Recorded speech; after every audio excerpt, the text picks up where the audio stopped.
కొన్ని basic loss కూడా చెప్తాను, మీరు గుర్తుపెట్టుకోండి. ఎట్టి పరిస్థితులలో మంచి చెడు రూట్లో ఇప్పుడు మీరు అబద్ధాలు ఆడుతున్నారు అనుకో, రేపు పెద్దయ్యాక ఏమవుతారు? పెద్ద మోసకారి చీటర్ అవుతారు.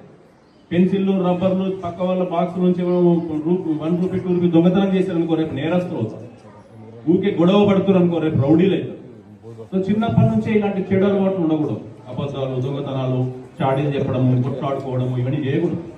దానివల్ల మీరు నేరస్తులు అవుతారు. మీరు ఏదన్నా ఒక దాంట్లో కేసులో ఇరుక్కున్నారనుకో, ఫ్యూచర్లో మీకు గవర్నమెంట్ జాబ్ రాదు, ప్రైవేట్ జాబ్ రాదు, ఏది రాదు. తెలుసా మీకు ఆ విషయం? మీకు ఏదైనా జాబ్ వచ్చే ముందు పోలీస్ వెరిఫికేషన్ సర్టిఫికేట్ అడుగుతారు. పోలీస్ వెరిఫికేషన్ సర్టిఫికేట్, అతని కండక్ట్ అండ్ క్యారెక్టర్ గురించి పోలీసులు ఏమైనా రికార్డ్స్ ఉన్నాయా, అతను కేసులో ఇన్వాల్వ్ అయిందా, అతని క్యారెక్టర్ ఎట్లా ఉందని. సో అందుకే మంచి మార్గంలో ప్రయాణించాలి. ఓకేనా? చిన్న ఇలాంటి చేయకూడదు. అబద్ధాలు, దుర్భాషలు ఆడడం, vulgar language, filthy language, abusive language వాడడము, ఇష్టమైనట్టు గలీజ్గా తిట్టడము, గొడవలు పడడము, ఇలాంటివి ఏవి చేయకూడదు. నేరాల వైపు ఎట్టి పరిస్థితుల్లో అంటే తప్పు పని చేయకూడదు. ఓకేనా? మైనర్ డ్రైవింగ్ ఎట్టి పరిస్థితుల్లో చేయకండి. రెండోది మేడం ఇంకేదో చెప్పారు. ఇంకొకటి, ఈ విషయాలన్నీ మీకు తెలియని వాళ్ళకి, మీ ఫ్రెండ్స్కి, మీ రిలేటివ్స్కి, మీ పేరెంట్స్కి అందరికి చెప్పండి. నా ఒక చిన్నది ఒకటి చివరిగా నా లైఫ్ ఒకటి, నేను పోలీస్ ఆఫీసర్గా మీకు కళ్ళ ముందట ఉన్నా కదా, నేను కూడా మీలాగే చిన్నప్పుడు నేను ప్రభుత్వ పాఠశాలలో చదువుకున్నాను. ఎన్నో బాధలు పడ్డాను, ఎన్నో కష్టాలు పడ్డాను. 5th క్లాస్లోనే నేను పోలీస్ ఆఫీసర్ అవుతాను ఎప్పుడు చెప్పేవాడు.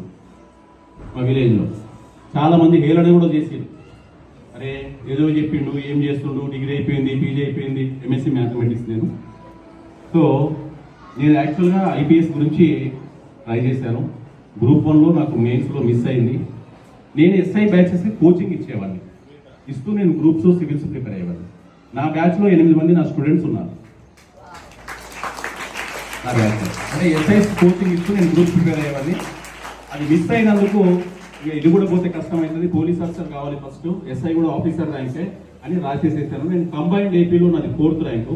నేను కోచింగ్ ఇచ్చిన పేపర్ నేను state topper, arithmetic reasoning and అది ఉండేది, అందులో టాపర్ నేను.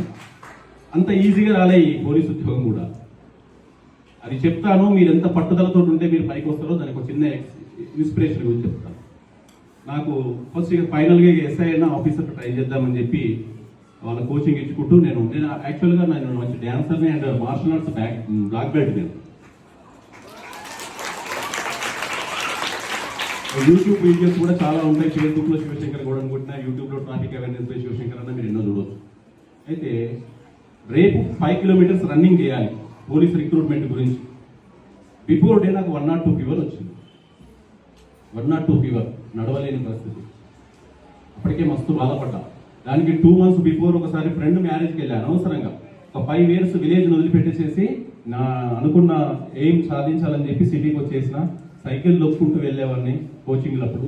నేను కోచింగ్ ఇచ్చినప్పుడు మా ఫాదర్ ఒక సెకండ్ హ్యాండ్ బైక్ ఒకటి ఇప్పిస్తే కోచింగ్ ఇచ్చుకుంటూ నేను 10th క్లాస్ వరకు, ఇంటర్మీడియట్ వరకు ట్యూషన్ చెప్పుకుంటూ ప్రిపేర్ అయ్యేవాడిని. ఫుల్ టైం జాబ్ చేస్తే నాకు ప్రిపరేషన్ టైం అవుతుంది.